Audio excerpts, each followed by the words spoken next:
Good morning to all my dear students. Children, after your summer vacation, I welcome you all in the English language class.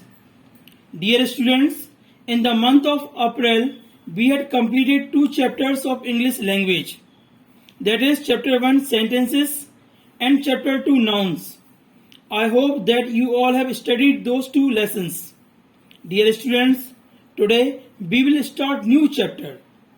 That is chapter 3 verbs. So please take out your book and open page number 32. Chapter 3 verbs. Words that tell us about someone or something does are called verbs. Examples: the old lady laughed. Here the word laughed is verbs. The dog wagged its tail. Wagged is verb. Some verbs such as is, have, was and are tell us about something or someone has or is. They do not express an action. Examples: the children are hungry. Are is verb. Maya has a good voice. Has is the verb. Sometimes we use more than one word as a verb. Examples: my mother is traveling for work. Here is and traveling are 2 verbs. The tiger cubs were splashing in the water. Where splashing is the verb. Dear students, a verb is a kind of word, that is part of a speech that tells us about an action or a state. It is the main part of a sentence. Every sentence has a verb.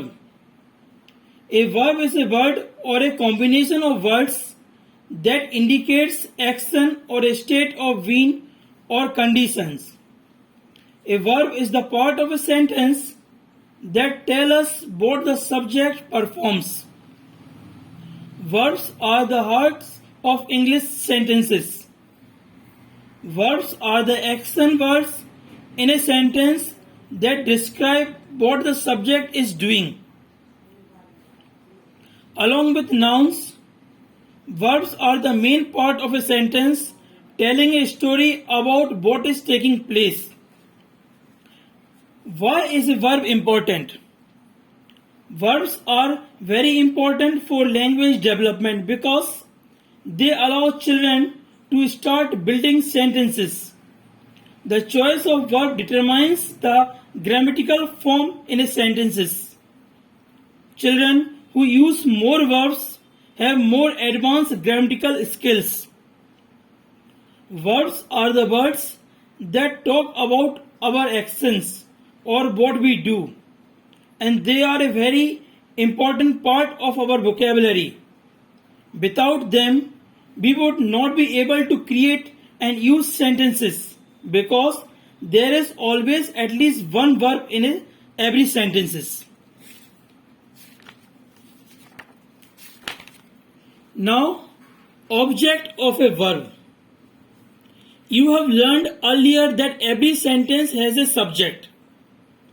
The verb in a sentence tells you what the subject is or does. Example: Tanvi has a ball. Here Tanvi is a subject. Tanvi throw a ball. The verbs has and throw in these sentences talk about what Tanvi has or what Tanvi did. Therefore, Tanvi is the subject in both sentences.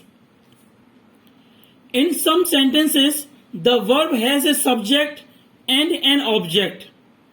The object of the verb is the person or thing affected by the action of the verb.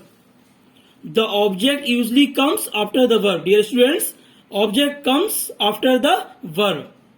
Examples: Farah saw an owl. Farah is the subject. So is the verb. An owl is an object. Couple ate an apple. Couple is the subject. Ate is the verb and apple is the object. What did Farah see? An owl. So owl is the object. What did couple eat? an apple. Therefore, apple is the object. Now another important topic, transitive and intransitive verbs. A verb that needs an object to complete its action is called a transitive verb. Example, Ratan made that bowl. Ratan is the subject, made is the verb, and bowl is the object. In this sentence, the action made passes on from the subject Ratan to the object bowl. Without the object bowl, the action of the verb made would be incomplete. So made is a transitive verb. Another example, the children watered the plants. The children is subject, watered is the verb, and the plants is object. Here the action watered, that is the verb, passes directly from the subject children to the object plants. Without the object plants, the action of the verb watered would be incomplete. So watered is a transitive verb. When the verb in a sentence does not need an object, it is called an intransitive verb. When it needs an object, then it is transitive verb. When it does not need an object, then it is intransitive verb. Example, Gauri smiled. Here Gauri is subject and smiled is what? Verb. There is no object. So in this sentence, there is a subject Gauri and a verb smiled. The action of the verb smiled does not pass to an object, and the sentence make complete sense. So smiled is an intransitive verb. Another example, Kamla yawned sleepily. In this sentence, there is a subject Kamla and a verb yawned. The action of the verb yawned does not pass on to an object, and the sentence makes complete sense. So yawned is an intransitive verb.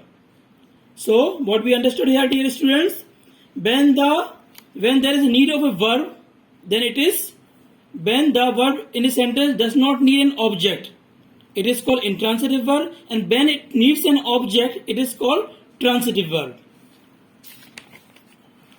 Another important topic, subject verb agreement. When the subject in a sentence is singular, the verb is also singular.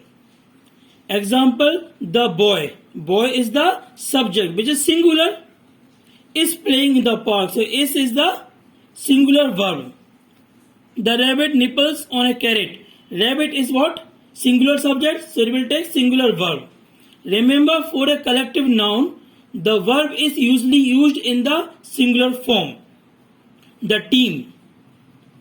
Though team is the collection of players, but team, the collective noun team is singular subject. So the team is well prepared for tomorrow's match. We are using singular verb.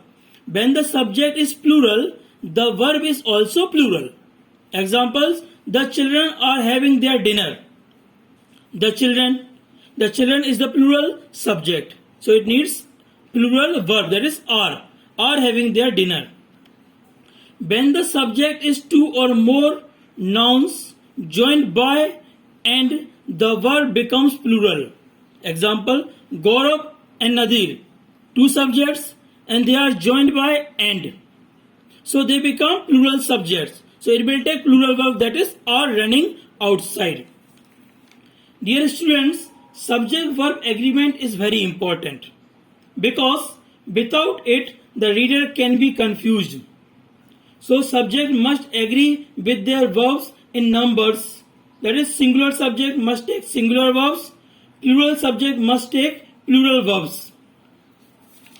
Now another topic, contractions. Read these sentences. I am leaving for Haridwar in the morning. You mustn't break the rules. In the first sentence, the word I am is a short form of I am. In the second sentence, the word mustn't is a short form of must not. When the two words are joined together, leaving out one or more letters. The new word is called contraction. B. Insert an apostrophe where one or more letters are missing. See the example is not. We will put isn't. So we will, here O is missing, so we will put after N an apostrophe, that is ISN apostrophe T. Was not, wasn't. They are. They, and we will put apostrophe and RE, that is they are. Now tenses. The tense of a verb tells us the time of an action. Verbs can be changed from one tense to another. Examples: Varun wrote a story. Wrote is the verb and it is in which form? Past tense, past form. So it is, this sentence is wrote, is past tense. Varun writes a story. The verb is in present, that is present tense. Varun will. Will says that it is a future. So Varun will write a story, future tense. Dear students, the concept of tense in English is a method that we use to refer to time that is past, present and future. Tenses play an important role in the English language. It denotes the time an action takes place, whether sometime in the past, in the present, or will take some time in the future. There are three major tenses in English. These include past, present, and future. Each of these tenses can explain an event that occurred in the past, an event that occurs in the present, or an event that will occur in the future. Example, I danced. That is past. I dance, present. I will dance, future.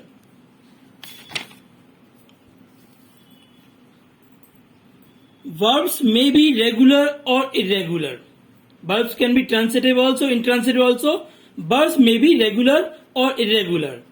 Regular verbs follow a set pattern in their past form.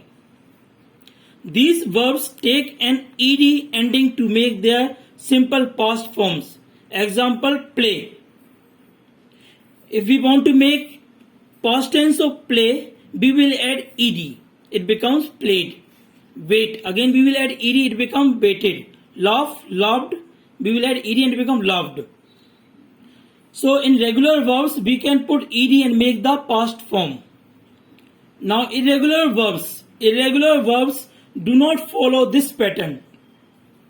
These verbs take different forms in the simple past tense. Examples, eat.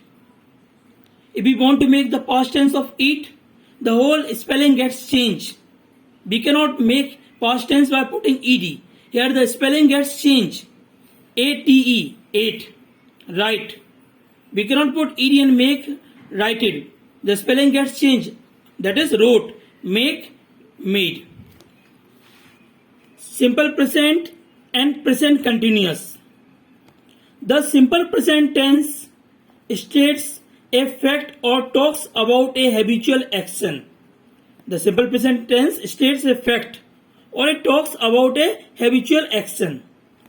Examples, Gauri enjoys reading. Here the verb is in the present tense, that is enjoys. So the sentence is in simple present tense. Omkar drinks lemonade. Habits. So drinks, this sentence is in simple present. The vixen is a female fox. It is the fact. It is in simple present tense. The present continuous tense. The present continuous tense tells us about an action that is happening at the time of speaking.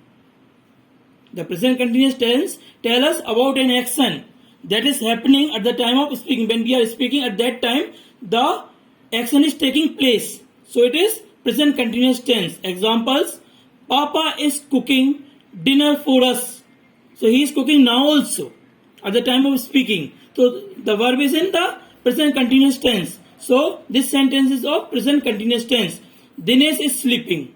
This is example of present continuous tense. Dear students, today in this video I had explained you about verbs object of a verb, transitive and intransitive verbs, regular and irregular verbs, subject verb agreement, contractions, tenses. So please revise their definitions. In the next video, we will do exercise of this chapter. Thank you and have a nice day.